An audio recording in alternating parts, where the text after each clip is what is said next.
Hello everyone, welcome back to your own channel. आज हम करने जा रहे हैं आपकी वर्कशीट नंबर 51 विषय विज्ञान कक्षा 10। हमारी डेट 22 दिसंबर के लिए। तो चलिए शुरू करते हैं। आज की वर्कशीट में हम पढ़ेंगे कार्बन और उसके यौगिक।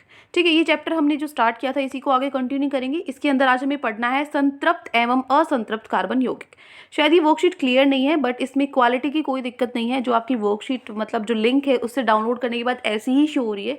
आई थिंक ये शायद पिछली वर्कशीट से कॉपी पेस्ट कर रखी है, क्योंकि बाकी दिन अलग आती थी, ये शायद थोड़ी सेम है। तो इसीलिए कॉपी पेस्ट करने के चक्कर में ये स्क्रीनशॉट्स हैं या पता नहीं क्या है, तो क्लियर नहीं है। तो इसमें वीडियो की क्वालिटी में कोई वो नहीं है, चाहे आप इसको 720 में भी देखोगे तो ऐसी ही दिखेगी ये थोड़ा सा, बट अच्छा थोड़ा सा तो क्लियर दिखेगा ही। बट ये कहने की बात ये है कि वही ये क्लियर नहीं है, वर्कशीट क्लियर नहीं है। ठीक है, चलो स्टार्ट करें।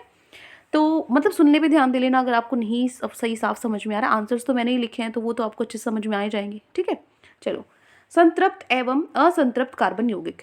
जैसा कि हम अभी तक पढ़ चुके हैं कि जो हाइड्रोकार्बन क्या है, वो अणु है जिसमें कार्बन और हाइड्रोजन परमाणु पाए जाते हैं। तो एक दूसरे में आबांधित सह आबांधित रहते हैं तथा इन्हें दूसरे परमाणु मतलब जैसा जरूरी नहीं है कि ये अपने ही परमाणु के साथ आबांध बनाए, वो दूसरे परमाणु के साथ भी बना सकते हैं। ठीक है, तो ये हाइड्रोकार्बन दो वर्गों में वर्गीकृत होते हैं, एक होता है संतृप्त और एक होता है असंतृप्त हाइड्रोकार्बन। ठीक है, तो हाइड्रोकार्बन के प्रकार क्या होते हैं, संतृप्त और असंतृप्त। संतृप्त में क्या होता है, ये वो हाइड्रोकार्बन होते हैं जिसमें जो हाइड्रोजन और कार्बन परमाणु के बीच में जो आबांध बनेगा ना, वो एकल आबांध बनेगा। मतलब क्या बनेगा, एक सिंगल बॉन्ड बनेगा। ठीक है, और इसमें क्या होता है असंतृप्त में, जो कार्बन में इसमें क्या होगा, डबल बॉन्ड बनेगा या फिर ट्रिपल बॉन्ड बनेगा। ठीक है, ये डिफरेंस है। ये हो गया संतृप्त और असंतृप्त। अब इसका जो नाम और सामान्य सूत्र है, नाम है इसका एल्केन। एल्केन ये क्या होता है, ये मैं नीचे आपको ना क्वेश्चन आंसर आएंगे तब अच्छे से समझाऊंगी। ठीक है, एल्केन तो ये C9H2n+2 इसका फॉर्मूला होता है। ये फॉर्मूला भी यूज करेंगे हम। ठीक है, नीचे अब यहाँ पे देखो असंतृप्त में आते हैं एल्कीन और अल्काइन। ठीक है, इसके उदाहरण है मिथेन, एथेन, प्रोपेन। इसके हैं इथीन, प्रोपीन, इथाइन, प्रोपाइन। ठीक है, और ये इलेक्ट्रॉन डॉट संरचना है। ठीक है, किसकी, मिथेन, इथेन, इन सब की।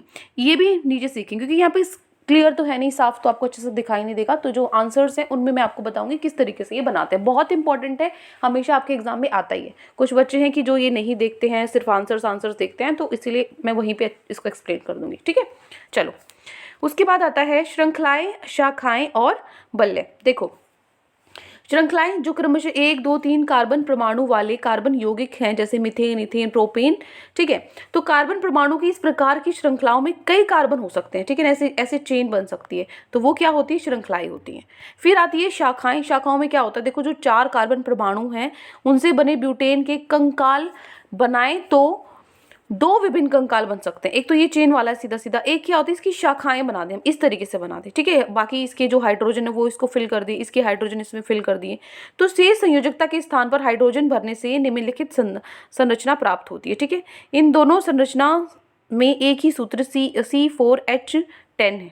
ठीक है, तो समान आणविक सूत्र लेकिन विभिन्न संरचनाओं वाले यौगिक संरचनात्मक ये शायद क्या लिखा हुआ है यहाँ पे, पता नहीं क्या कहलाते हैं, ये क्या लिखा हुआ है। ठीक है, तो मतलब ये क्या होती है, जो शाखाएं ब्रांचेस होती हैं शाखाएं। ठीक है, तो इनकी शाखाएं निकली होती हैं, इसीलिए वो इसके अंदर आ जाएंगे। फिर आता है बल्ले। इसमें क्या होता है, देखो कुछ यौगिक होते हैं जो कार्बन के परमाणु बल्ले के आकार में व्यवस्थित होती है। ठीक है, जो रिंग होती है उसकी आकार में होते हैं, जैसे साइक्लोहेक्सेन हो गया। ठीक है, जैसे C6H12 है, इसको हम इस तरीके से बनाएंगे, ये सर्कल के रूप में बनेगा। ठीक है, ये संतृप्त एवं असंतृप्त हो सकते हैं। अब जैसे बेंजीन है, ठीक है, ये क्या है, यहाँ पे भी ये देखो रिंग फॉर्म में बन रहा है, ये भी वल्य है। ठीक है, तो ये हमारी वर्कशीट हो गई, जो कि साफ नहीं थी, अच्छे से क्लियर नहीं थी। क्वेश्चन आंसर्स दिख रहे होंगे आपको, बिल्कुल साफ है। तो यहाँ से इनको अच्छे से समझते हैं, यहाँ से आपको पूरी वर्कशीट अच्छे से समझ में आ जाएगी। ठीक है, पहला प्रश्न है आपका, 4 क्वेश्चन है टोटल। पहला प्रश्न है पेंटेन और बी है प्रोपीन। पेंटेन और प्रोपीन के इलेक्ट्रॉन बिंदु संरचना और आबांध युक्त संरचना का चित्रण करना है। ठीक है, चलिए क्वेश्चन नंबर 1 देखो। पहला है प्रोपीन। प्रोपीन जो है पेंटेन है ना, पहला लिख लेना इसको, मैंने सिर्फ आंसर लिखा है, ये क्वेश्चन नहीं लिखा। पेंटेन होता है C5। देखो एक चीज आपको ये पता होगा, हेक्सागन, हेक्सा मतलब होता है 6, पेंटागन, पेंटा मतलब होता है 5। तो मैंने यहाँ पे C के पीछे लगाया 5। फॉर्मूला कैसे निकालते हैं वो बता रही हूँ मैं।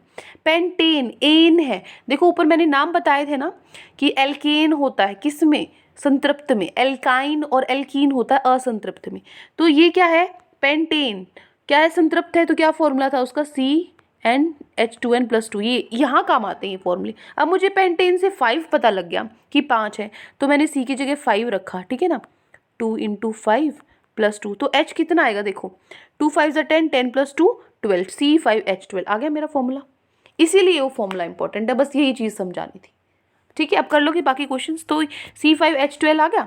अब क्या करना है, C5 है, 1 2 3 4 5 C बनाए। अब उनको 12 हाइड्रोजन दे दो, सब में बांट दो, हो गया। ये क्या हो गया, आबांध हमने बना दिए। अब डॉट स्ट्रक्चर बनाना था बिंदु वाला, तो इसमें क्या करना है, सेम यही है, सेम टू सेम है ये। बस यहाँ पे ये लाइन है ना, इस लाइन की जगह बस 2 बिंदु बनाने हैं, ठीक है ना। लाइन की जगह क्या बनाने हैं, 2 बिंदु बनाने हैं यहाँ पे, बस ये सेम है दोनों, ठीक है। आगे क्वेश्चन समझ, हो गया बस खत्म। ये क्या था, पेंटेन था। अब चलो प्रोपीन करते हैं। प्रोपीन ईन है, ईन किस में होता है, एल्कीन में होता है। एल्कीन का फॉर्मूला क्या होता है, CnH2n होता है ना। तो N प्रोपीन, देखो मीथेन 1 होता है, इथेन 2 होता है, प्रोपीन 3 होता है, ब्यूटेन 4 होता है, पेंटेन 5, हेक्सेन होता है आपका 6। इस तरीके से चलती है सीरीज। तो बस ये सीरीज एक बार याद कर लो, आपकी बुक में होगी, वहाँ से याद कर लो, या फिर जो मैंने बोली है उसको एक बार बैक करो, वीडियो को साथ साथ लिख लो, रिपीट करवाओ और उसको याद कर लो, ठीक है।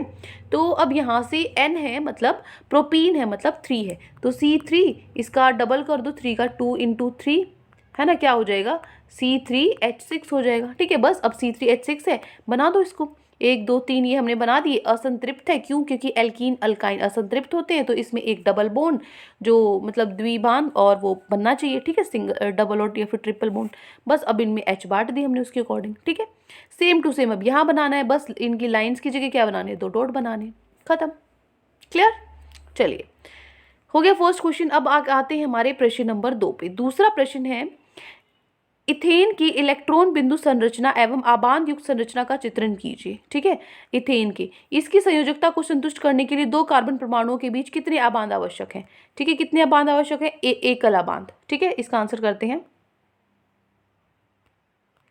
ये आपका क्वेश्चन नंबर 2, एकल आबांध आवश्यक है। यहाँ पे क्या, ये पहले उसने बोला था, एक तो ये पूछा था क्वेश्चन कौन सा आबांध जरूरी है, एकल बांध। फिर ये दोनों स्ट्रक्चर उसके बनाने थे, ये आपने बना दिया आबांध वाला, C2H6 इसका सूत्र होता है, तो 1 2 3 इसमें बांट दिए ये। अब इसका इलेक्ट्रॉन डॉट स्ट्रक्चर बनाना है, ठीक है, बिंदु वाला बनाना है। तो क्या करेंगे, इसी इसके पास 4 होते हैं ना, तो जैसे 1 2 3 4, ठीक है, 1 2 3 4, यहाँ से एक एक ये हाइड्रोजन से ले लेगा, इसीलिए यहाँ पे 2 2 बना रखे हैं। तो हाइड्रोजन कार्बन से एक एक ले लेगा और कार्बन हाइड्रोजन से ले लेगा, तो इसके भी 8 पूरे हो जाएंगे और हाइड्रोजन के भी 2 2 पूरे हो जाएंगे, ठीक है। ये हो गया आपका प्रश्न नंबर 2। आगे बढ़ते हैं प्रश्न नंबर 3 पे। प्रश्न 3 क्या है, साइक्लोपेंटेन का आणविक सूत्र लिखिए और आबांध युक्त संरचना का चित्रण कीजिए, ठीक है। तो साइक्लेन का आणविक सूत्र क्या होगा, देखो यहाँ पे C5H12 है, क्लियर। तो ये C, अब यहाँ पे देखो साइक्लो है मतलब सर्कल में आपको बताना रिंग फॉर्म में, तो रिंग फॉर्म में मैंने पेंटेन होता है 5, ठीक है, तो मैंने इसको 5 यहाँ पे लिख दिया। बस अब इसके हाइड्रोजन बांट दो जितने जितने बांटने हैं, ठीक है। इसमें देखो यहाँ पे पेंटेन आपको हो गया, यहाँ पे 12 आना चाहिए, नहीं आना चाहिए, क्योंकि ना देखो चेन वाले में अलग होता है। अब यहाँ पे कार्बन जब ये गोल हो जाते हैं तो वो चेन की बजाय यहीं से, अब इसके पास एक से इसको 2 जगह से मिल रहा है ना उसको, ठीक है, तो इसलिए यहाँ पे पूरे हो जाते हैं। तो सर्कल वाले में ऐसा नहीं होता, ठीक है, थोड़ा डिफरेंस होता है इसमें। बस अब वैसे आप इसको बनाओगे सर्कल और ये देखोगे इसके पास 4 हैं, एक एक यहाँ से ले लिया, पूरे हो गए, ठीक है। तो आपको अपने आप समझ में आ जाएगा, क्लियर। अब सेम टू सेम यहाँ बनाना है, बस लाइन की जगह क्या बनाना है, आपको बिंदु बनानी है, ठीक है, हो जाएगा। ये हो गया आपका क्वेश्चन नंबर 3। आखिरी क्वेश्चन है प्रश्न नंबर 4। प्रश्न नंबर 4 क्या है, संतृप्त एवं असंतृप्त हाइड्रोकार्बन में अंतर आपको लिखना है, ठीक है, संतृप्त और असंतृप्त में। तो अभी ये जो हमने ऊपर पढ़ा था ना, ये आपको लिखना है, मैं बोल रही हूँ, यहाँ से लिख लो अच्छे से। संतृप्त हाइड्रोकार्बन, इधर है असंतृप्त हाइड्रोकार्बन। संतृप्त में क्या होगा, वे हाइड्रोकार्बन जिनमें, मैं बोल रही हूँ साथ साथ लिख सकते हो अगर साफ नहीं दिखाई दे रहा, और अगर आपके पास जो वर्कशीट आपकी मैम ने भेजी अगर आपको उसमें से साफ दिखाई दे रहा है ना, तो आप उसमें से लिख लो ना, ठीक है, क्योंकि आंसर मैंने बता दिया क्या लिखना है, उसमें से बस आप ये लिख लेना, ठीक है। अब देखो, वे हाइड्रोकार्बन जिनमें हाइड्रोजन एवं कार्बन परमाणु परस्पर एकल आबांध द्वारा आबांधित होते हैं, वो क्या होते हैं, संतृप्त। असंतृप्त में लिखो, वे हाइड्रोकार्बन जिनमें सभी कार्बन परमाणु परस्पर द्वि या फिर त्रि आबांध द्वारा आबांधित होते हैं, ये संतृप्त कार्बन यौगिक की तुलना में अधिक क्रियाशील होते हैं, ठीक है, ज्यादा रिएक्टिव होते हैं। इसका नाम सामान्य एल्केन, फॉर्मूला क्या है CnH2n+2।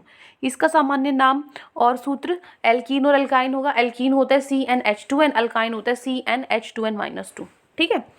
उसके बाद उदाहरण के तौर पर इसका उदाहरण है मीथेन, इथेन, प्रोपेन। इसका उदाहरण है एथीन, प्रोपीन, इथाइन, प्रोपाइन। ठीक है।